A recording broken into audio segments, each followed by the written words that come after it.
오늘 12절에 바울 사도는 내가 너희와 같이 되었으니 너희도 나같이 되기를 구하노라. 무슨 얘기입니까? 나 자신을 바쳐가지고 온전히 사랑할 만한 대상을 사랑하고 있는가? 그리고 진정 사랑을 알고 있는가? 인간의 가치라고 하는 것은 바로 거기에서 평가를 얻어야 되기 때문에 그러한 것입니다. 사랑의 질과 사랑의 지혜, 사랑의 도덕성이 문제인 것입니다. 이기적인 사랑은 사람을 악하게 만듭니다. 무도한 사랑은 사랑이라는 이름으로 다른 사람을 괴롭히고, 잘못된 사랑은 나도 고생이지만은 남까지 괴롭게 만드는 것입니다. 보아하면 사랑에 지혜가 없습니다. 사랑을 한다고 하면서 시기가 거기에 들어 있습니다. 시기, 질투는 나도 괴롭고 남도 괴롭힐 뿐만 아니라 선한 사랑이래야 지혜로운 사랑이 되는 것이고, 거듭난 사랑이야 거기에 행복이 있고 기쁨도 있고 거기에 치료까지 할 수 있는 거예요. 제 동창 가운데 한 분 동대문에서 사역을 하는데 김상기라고 하는 목사님이셔요. 그분 사모님이 이제 중병이 걸렸었습니다. 그래서 의사가 이제 몇 개월 못 사니까 살기 편한 대로 살다가 세상을 마감했으면 좋겠다라고 이렇게 이제 절망적인 말을 했어요. 그런데 이 사모님은 다른 거 하나 절망스럽지 않은데, 내가 죽은 다음에 우리 남편을 어떤 여자가 내조하는 것이 좋겠는가, 그것만 골똘했습니다. 그래서 자기 남편에게 어느 날 이렇게 얘기했어요. 목사님, 내가 세상 떠나는 것은 괜찮은데 내가 죽은 후에 당신이 홀로 사역을 할 수도 없고, 그러니 내가 살아있는 동안에 당신이 필요로 하는 여인을 내 앞에 데리고 오고 내가 그 여인을 보고 죽는 것이 소원이요라고 이렇게 얘기를 했어요. 목사님이 어떻게 했을까요? 어떻게 그런 요구를 들어줄 수 있겠어요? 고마운 마음을 가지고 있었는데 놀랍게도 3개월 정도의 유예된 인생을 사는 것으로 그렇게 선언이 되었었는데, 이 사모님 감쪽같이 정말 이해할 수 없는 그 병이 고침을 받게 된 것입니다. 여러분, 사랑이라고 하는 것은 우리를 편안하게 하고 건강하게 하고 우리의 질병까지도 치료한다는 것을 알아야 되겠습니다. 여러분, 헬라에서 사랑이라는 것은 네 가지로 구분되어지지 않습니까? 에로스 사랑이 있고 필리아 사랑이 있고 아카페 사랑이 있고 스톨케 사랑이 있는 것입니다. 그런데 이 네 가지 관계에는 에로스가 필리아를 통하여 정화된단 말이에요. 이성적 사랑이라고 하는 것도, 남녀 간의 사랑이라고 하는 것도 우정적 사랑이 정상화돼서 깊이 있는 그런 관계를 가지는 사람이 우리가 남녀 간의 사랑도 성숙시킬 수 있는 것이다 하는 말이에요. 또 필레아가 아카페를 통하여 고향이 될 때에 비로소 건전한 사랑을 이룰 수가 있는 것입니다. 그러니까 우정의 사랑이라고 하는 것도 이 아카페적 사랑이 가미되지 않고는 성장되지 않는 거예요. 아카페가 없는 에로스나 필리아는 타락하고, 그러나 아카페 역시 에로스나 필리아가 없이 개발될 수 없는 거예요. 이성 간에 좋은 사랑을 하고 친구지간에 좋은 관계를 맺는 그런 사람이, 그런 사랑을 나눈 사람이 내가 일한 거에 대해서 대가를 바라지 않고 무한정 베푸는 그리스도의 사랑을 우리가 나눌 수 있게 되는 것입니다. 여러분, 이렇게 아카페가 없는 에로스나 필리아는 타락하고 맙니다. 우리가 나라를 사랑한다 여러 말로 이제 말을 하지만은 나라를 사랑한다는 말로 얼마나 우리는 큰 것을 그르치고 있습니까?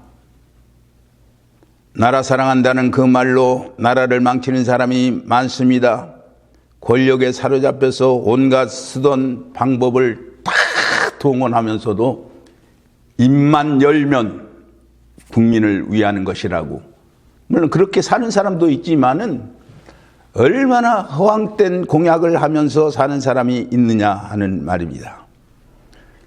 더욱이 이성 간의 사랑이라고 하는 것은 무척이나 복잡하고 미묘합니다. 심지어 괴롭기까지 한 것입니다. 중요한 것은 모든 사랑이 에로스건 필리아건 스톨케건 아카페 안에서 정상화하고 거듭나야 된단 말이에요. 무슨 얘기입니까? 예수 그리스도께서 우리를 위해서 자신을 내어주신 그 아카페적 사랑이 우리의 속에 근본이 되어야만 다른 가정적 사랑이나 우정적 사랑이나 이성적 사랑을 바로 할 수 있다는 사실입니다. 그래서 더 나아가서 예수님과 하나님께서 나를 사랑하신다는 사실을 아는 것이 행복한 것이 되는 거예요. 갈라디아서 1장 1절 그리스도와 그를 죽은 자 가운데 살리신 하나님 아버지로 말미암아 사도된 바울이라 그렇게 말을 하고 있는 것입니다. 여러분, 요즘에 이렇게 바이러스로 인해서 코로나로 인해서 많은 사람이 이 건강하는 사람들이 심지어는 왕에서 이제 궁궐에서 왕가의 가족의 이런 높은 지위에 있는 사람까지 순간에 그 목숨이 끝나는 것을 우리는 보게 됩니다. 아무런 다른 지병이 없는 40대가 갑자기 이 코로나로 인해서 세상을 떠나는 것도 보게 됩니다. 여러분, 거듭 말씀을 드립니다만 우리는 이런 생각지 않은 질병을 통해서 적어도 우리 인생이 무엇인가 하는 것을 깨달아야 된다는 말이에요. 내게 임종이 가까웠어요. 무엇이 필요하겠습니까? 누구의 위로가 필요하겠느냐 하는 말이에요. 재산도 명예도 권력도 다 필요치 않습니다. 오직 내가 죽으려고 하는 이 찰나에 내 마음속에 신령한 하늘의 소리가 들려와야 되는 것입니다. 하나님께서 내가 너를 사랑한다.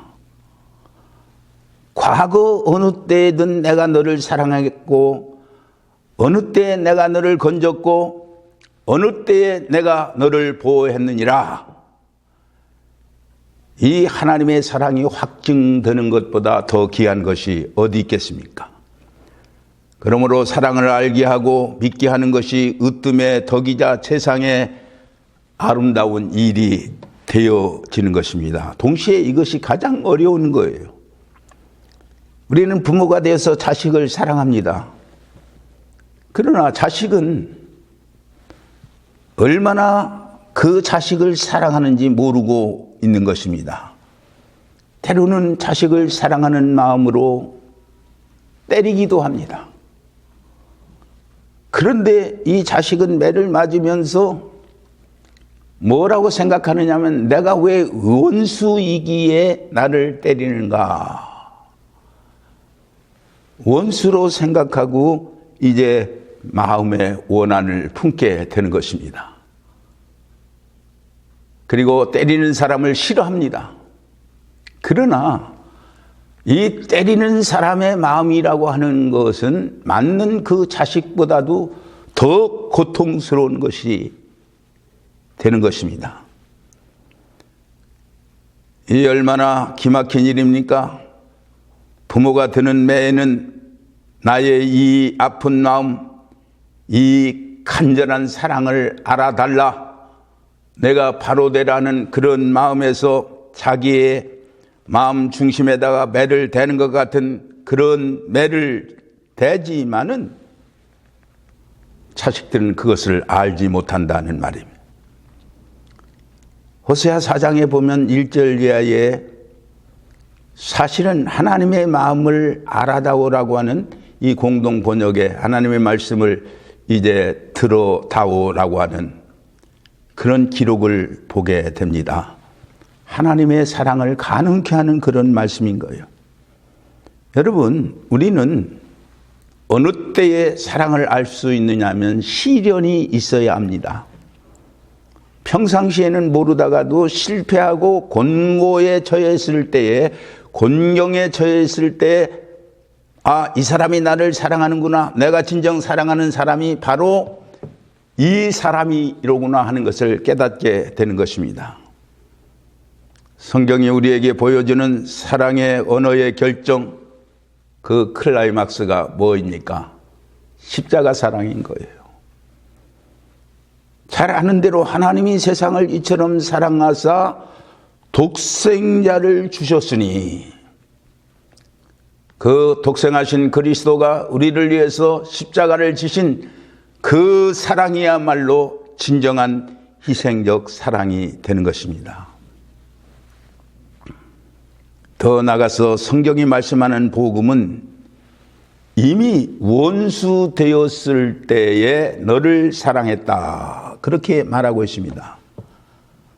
내가 하나님과 원수 되었을 때에 내가 너를 사랑했노라, 내가 나를 모를 때에 사랑했노라, 내가 죄 중에 빠졌을 때에 내가 너를 사랑했노라, 영원히 멸망할 수밖에 없을 때에 내가 채찍을 들고 너를 일깨워서 하나님께로 인도했노라. 그러니 내가 너를 사랑한다는 것을 깨달으라, 믿으라. 새로운 세계를 말씀하심이 아닙니다. 이미 그렇게 하나님께서 사랑했다는 사실입니다. 오늘 우리는 거기에 사랑이 있다는 것을 깨달으라는 말씀을 유념해야 되겠습니다. 내가 지내온 날 내가 당면했던 구체적인 현실들이 하나님이 내게 향한 구체적인 사랑이었었다 하는 이 사실이에요. 분명코 하나님은 사랑하셨습니다. 제가 학교 일을 하면서 많은 도전을 받았어요.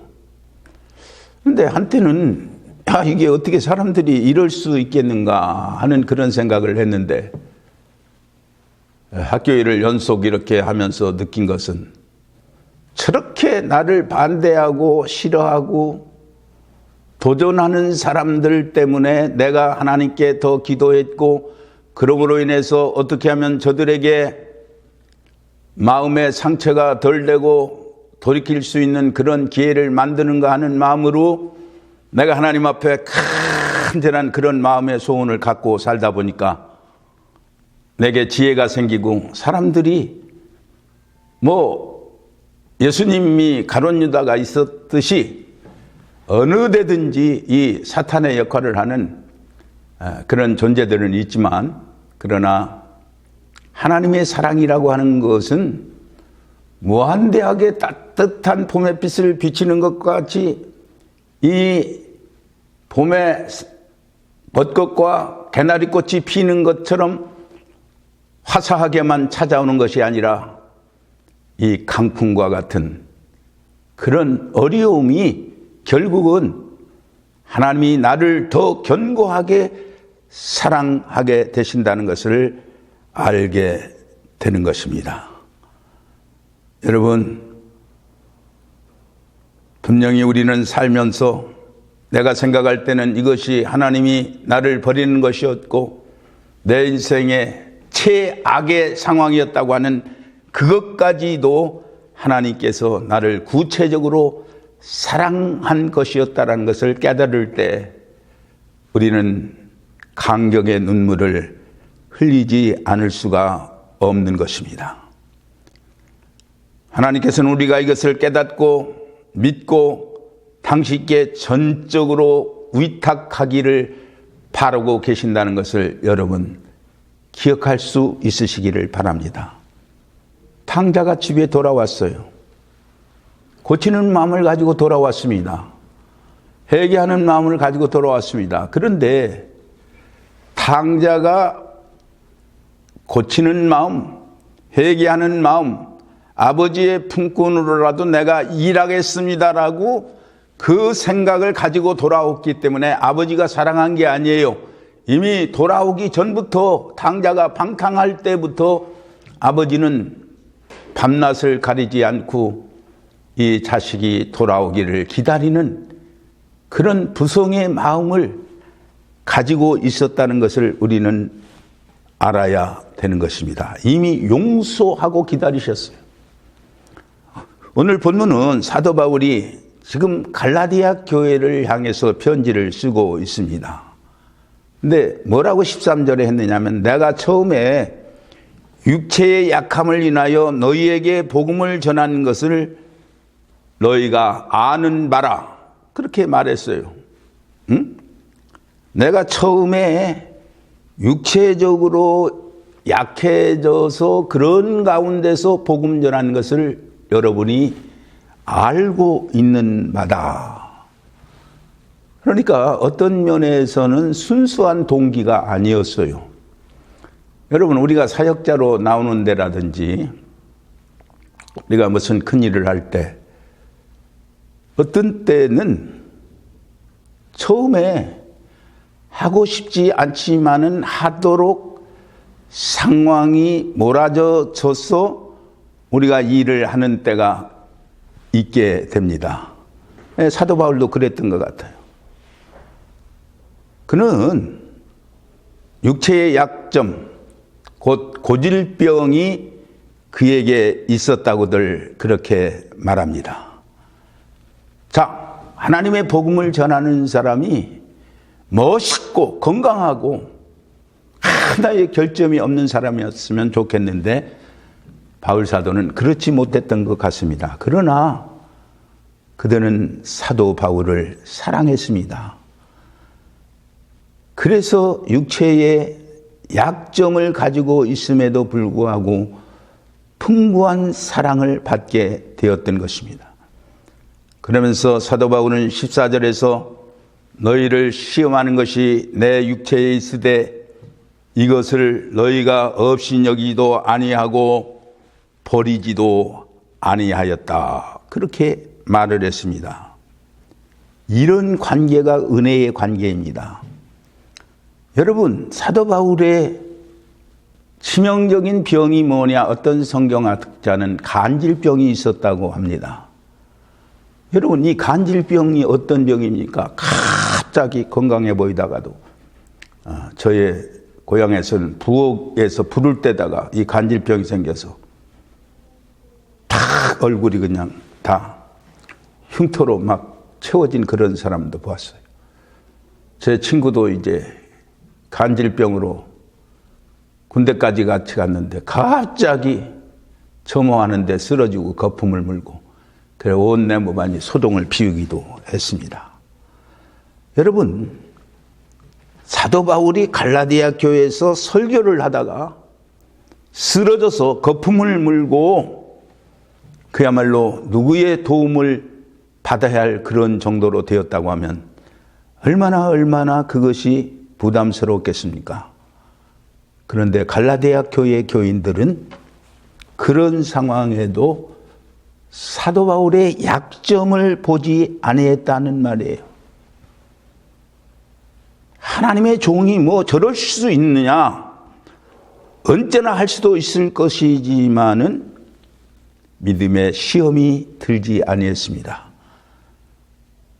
저들은 사도 바울을 하나님의 전사와 같이 또는 그리스도 예수와 같이 영접했다는 것입니다. 그래서 바울 사도는 저들의 사랑에 감격을 내서 15절에 뭐라고 말을 했느냐면 너희가 할 수만 있으면 너의 눈이라도 빼어 나를 주었으리라.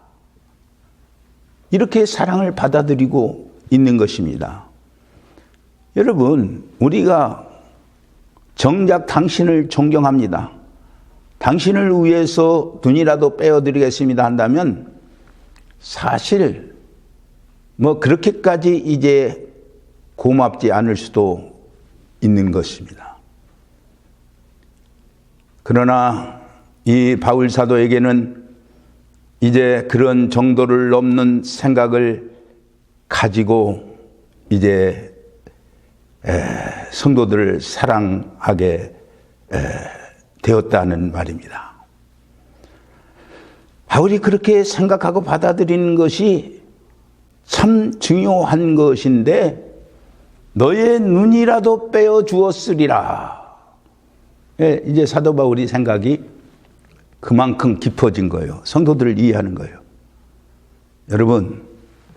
여러분이 볼 때는 나 개인이 별스럽지 않은 것 같지만은 오늘이라도 내가 고통을 당하게 되면 당장에 달려와서 위로할 사람들이 있습니다.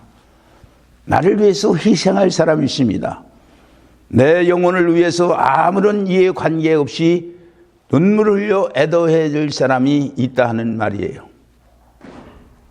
그런데 대개 보면은 내 마음이 은혜롭지 못해서 내 생각이 바로 판단하지 못해서 내가 사랑을 받지도 못하고 믿지도 못하기 때문에 그걸 스스로 예측해서 자살하기도 하고 자기 주어진 처지를 원망하기도 하게 되는 것입니다.